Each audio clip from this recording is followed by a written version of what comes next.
Israel has made clear that its part in the US-Iran ceasefire does not include its ongoing war with Lebanon. In the latest incident, Lebanon's health ministry saying 8 people were killed and another 22 people were wounded in a strike on Sidon. The strike said to have come without warning. The Israeli military did not specify who it was targeting. More than 1,500 people have been killed in the war between Israel and Hezbollah so far. Well, let's analyse all the latest for you now. My guest in perspective, Michel Yakovleff, is a former NATO general, now professor at the Paris School for International Affairs. Thanks very much for coming in and talking to us.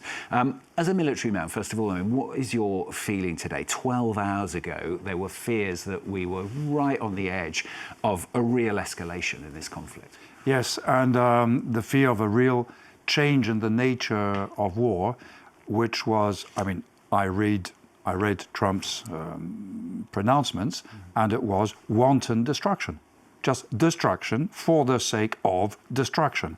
Destruction with no military purpose. This is blatantly illegal to include under US law.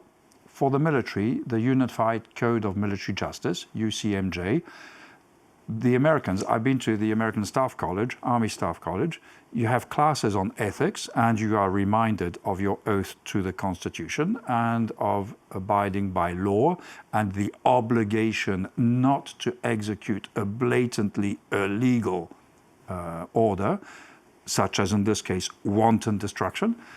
So I was wondering last night if my former comrades were going to become war criminals tonight. So it's very, very difficult for people if they're being ordered to do something effectively by the president. Either they have to ignore the president or they have to break those ethics. Yes, and Secretary Hegseth has eviscerated the whole legal apparatus that was very prevalent throughout the military chain of command.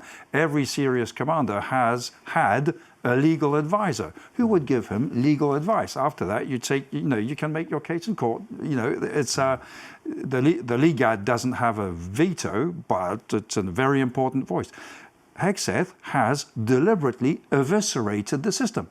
He's deprived commanders of legal advice and told them, by the way, we don't do legal niceties. That is Secretary Hegseth.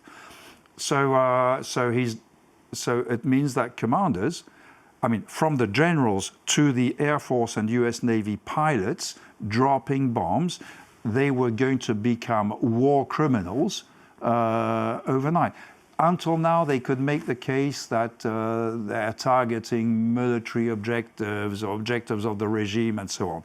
But what Trump had said, wanton destruction of infrastructure, is exactly what Putin is doing in Ukraine.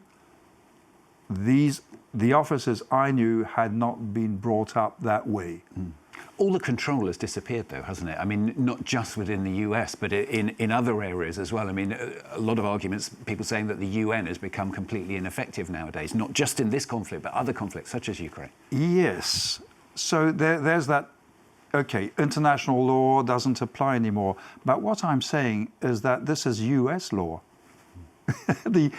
My military colleagues at Fort Leavenworth, we were educated on US law. Now, there were references to international law and in particular the Geneva Conventions and so on that America signed, by the way. So that is law in America.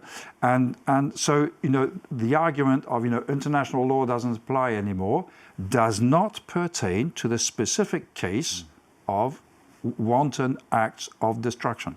How far do you think this could have gone? I mean, there were comments, weren't there, yesterday afternoon by J.D. Vance in Hungary, deemed by critics at one point to suggest that the US was thinking of using nuclear weapons. I mean, do you think that was really on the table? No.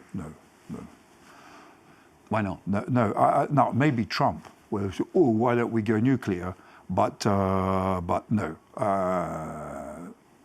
For example, even if the decision is the president's, the actual implementation, launching the object, is done by a number of people.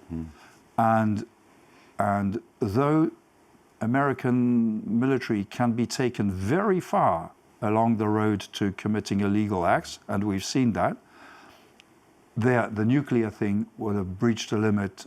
I think someone would have said, no, I'm crossing, no, I will not fire a nuclear weapon. After all, there has been zero Iranian object crashing in America. There's been zero direct act. No. The Iranians have played stupid and have killed many Americans and so on. Okay, not on American soil. Both sides are claiming victory amid this 2-week ceasefire. Can they both claim victory? I mean, who's come out on top here, do you think? For me, Iran has won since the 23rd of March, by the way, when Trump blinked the first time. Now,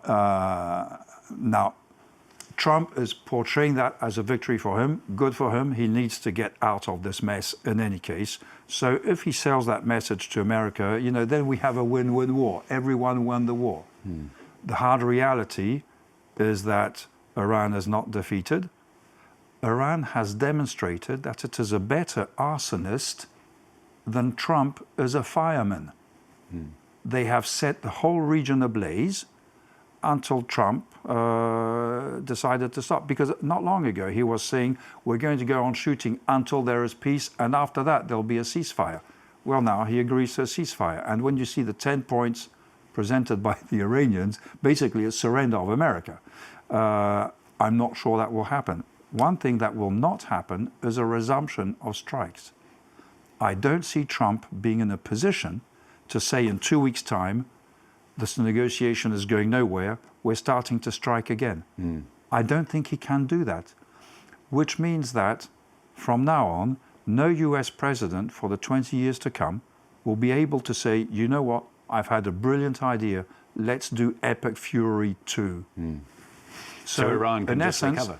In essence, Iran has achieved deterrence of America. No one believes America will attack them again, not even in 2 weeks' time.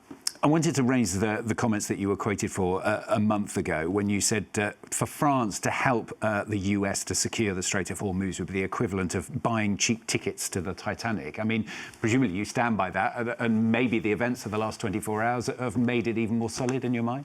Yes, I believe so.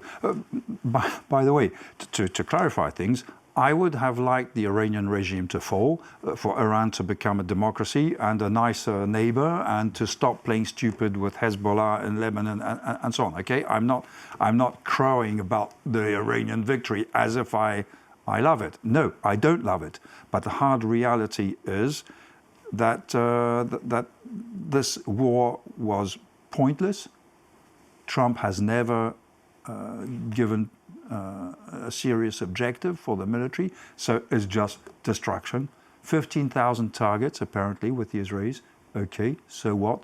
They're still there. They're still lobbing missiles. They were still till last night lobbing missiles and drones at a pretty, continuous rhythm. So, what was the point? Yeah, what was the point? And there's nothing more immoral than waging war when you don't know why you're waging it in reality, other than satisfying the ego, the inflated ego of President Trump. Good to have you with us on the programme today. Thanks very much for coming in and talking to us. Michel Yakovleff is former NATO general and now professor at the Paris School of International Affairs. Thanks very much.